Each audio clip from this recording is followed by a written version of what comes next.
the setting in which you're watching it is a very different setting from your everyday setting, right? You're actually watching it with a group of people. Mm-hmm. Now, the emotions that we actually feel sitting in a group setting and want to actually actively participate in a group setting are different from emotions that we actually want to feel when we're consuming media on an individual level. This is something that movie makers have been dealing with ever since Netflix came into the scene, right? Like the stories that are told on Netflix while people consume them on an independent basis with the media are slightly darker and inward looking. Mm. Whereas the group emotions that we like to feel with other people are things like light comedy or emotions around a societal thing. Mm-hmm. Google's Loretta was a fantastic example of how to actually tap into an emotional storyline at a group level, because we've all seen people get old, we've all seen people lose people, Mm-hmm. and we've all seen how technology can actually come in and make a difference. And it was a beautiful story told, but the entire group could understand. But if it goes darker and at a more individual level, it's not going to work in that setting. And thirdly, I think we're still making Super Bowl ads like we were in the 90s or the early 2000s, where, you know, we know it's like a one big shot we get at 100 million audience. But now, the rest of the society's moved on, and there's so many channels, and still approaching it as like a one big bang is not the way to think about it, How would because you're how should you communicating. do it differently when you say, because it is one big bang insofar as you've paid upward of $7 million for a 30-second spot. You have a celebrity paid a lot of money. What's the alternative? Well, think about it this way.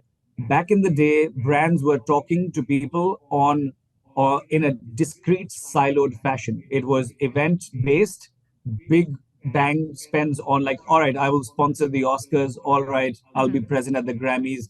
Maybe I'll sponsor another tournament or two, and of course, I'll be present at the Super Bowl. And that was about it. And you maybe had a summer campaign and a winter campaign. But now you're talking to people on an ongoing basis. It's an ongoing conversation.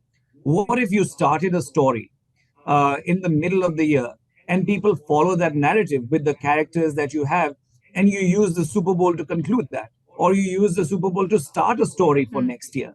This is a way to actually give it a much longer tail, because otherwise, regardless of the quality of the creative you will produce, between the $7 million media buy and the money you'll spend on production and a celebrity and a celebrity director, you're probably going to spend between 15 and $20 million. And I don't know if that can actually give you the return on investment, unless you actually create longer tails out of it by continuing the story, which means you actually have to plan well in advance to be able to do that.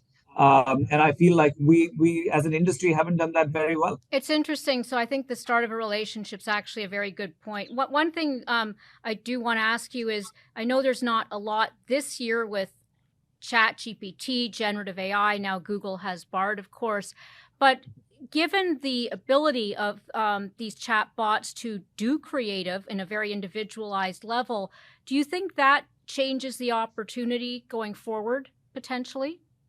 With advertising in general or the Super Bowl? Well, let's talk about the Super Bowl to start, because if we're having 100 million individualized experiences, it takes away from that sort of collective experience that you talked about, for example. Exactly.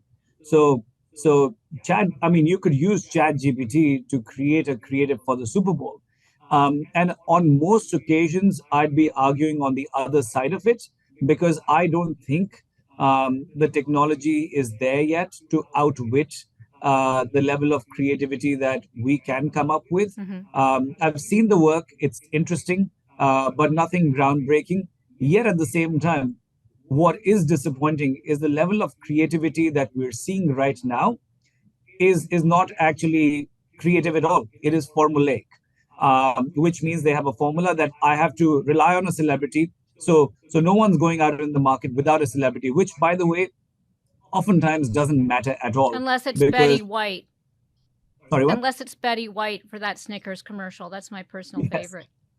yes, exactly. Well, the celebrity can play a role, but at the end of the day, it is the depth of your human insight into the story that allows for the depth of connection with the audience. That's excellent. So let me ask you, Pranav, do you have any top hits, ones that really resonated with you over the years that you think are examples of excellence in terms of that long-lasting impact?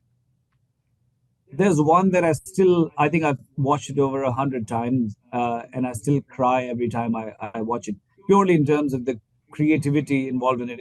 It's PNG's Best Mom.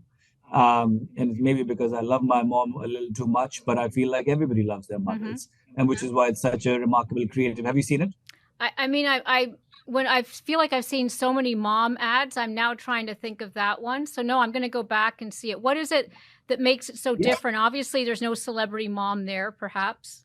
No, it actually showcases that it has multiple messages in it, but it showcases a mother and child relationship across a variety of cultures, and what a mom puts in to have a kid pick up a sport, go through their training, walk them in in dead winter, in the heat of summer, wash their clothes, put band-aids on them when they grow older, motivate them when they're down, pick them up again, be waiting when the school bus shows up. This entire journey of a mother in China, in Brazil, in America, in Canada, in different parts of the world. And then eventually all of these kids become Olympians. Yeah, now and, that and eventually they show the pride on the faces of these mother. Of course, PNG brands in the end as the proud sponsor of moms. Yes. A remarkable creative. I do remember that. It is remarkable, and now that you mention it, of course, it all comes back from my subconscious. So thank you, Pranav. It's always great to talk to you, and I will be looking at the Super Bowl in a new way. Fantastic. Lovely talking to you. Thank you for having me. Thanks.